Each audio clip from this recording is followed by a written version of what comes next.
Tayo po ay nagkaroon ng pirmahan kasama ang Commission on Human Rights para doon sa ating agreement po para doon sa pagtutulungan ng PTPOMS at Commission on Human Rights sa pag-iimbestiga ng mga kaso, sa pag-atake at pamamaslang sa mga kasamahan natin sa media.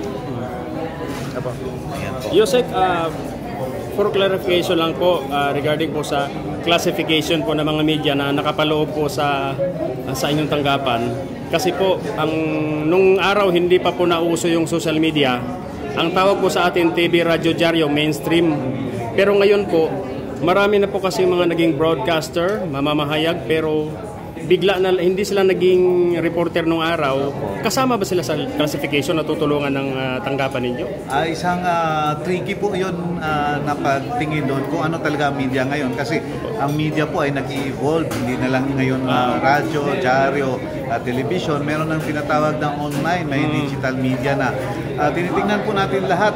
Malaya naman magpahayag ang lahat ng kanilang opinion at magre-report. Subalit ang ating definition po ay yung media na nag-undergo ng editorial process, journalistic process. May vetting, hindi lang basta nagbalita na lang kung basta-basta, kundi may mga editors na tumitingin at may nag-check ng mga facts. Kung yan po ay nag-undergo ng ganyan, ay kinoconsider po natin sila mga media. Marami po yan ngayon, marami naman. Ano po ang nakalatag na tulong ng PT form para doon sa mga media po?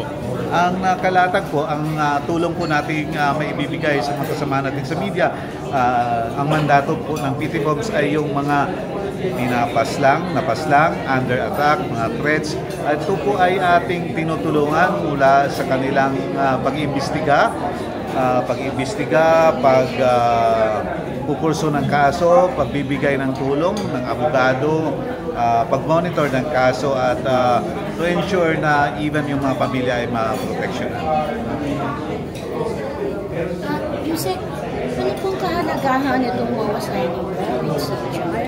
Napakahalaga po itong ating Memorandum of Agreement with the Commission on Human Rights dahil iisa na po at coordinated na po ang ating pagresponde kung meron mang nangyayari sa mga kasamahan natin sa media. Kung dati ang PTPOMS ay dumidiretso at siya na lang ang nagre-responde kung may nangyayari doon, halimbawa may napaslang na media doon sa isang probinsya, ngayon po kasama natin yung Commission on Human Rights para ma-ensure po at matingnan na walang human rights violations na nangyayari kung may mga insidente tulad sa mga nangyari sa nakaraan. Sa ngayon po, ilan na po yung mga cases po na hinahandle ng PTC forms? Maraming mga kaso po mula noong 1986. Nire-review po natin yung mga kaso ng pamamaslang ng mga kasama natin sa media. More or less po, nasa 197 cases po yun ng murder. Hindi pa kasama doon yung mga kaso ng pananakot, mga libel na atin na tinitingnan. Nire-review po natin lahat yan. Baka may message po kayo, Yusek, sa lahat ng mga mamamayan sa buong Pilipinas? Sa mga kasama natin sa media, sana po magtulong-tulong po tayo na isulong ang katotohanan at lagi po tayo mag-ingat sa ating mga trabaho at wala po dapat na mga pananakot na natatanggap. Kung meron man kayong natatanggap na pananakot o banta sa inyong buhay, magsumbong po kayo sa Presidential Task Force on Media Security o kaya sa Commission on Human Rights. Maraming salamat.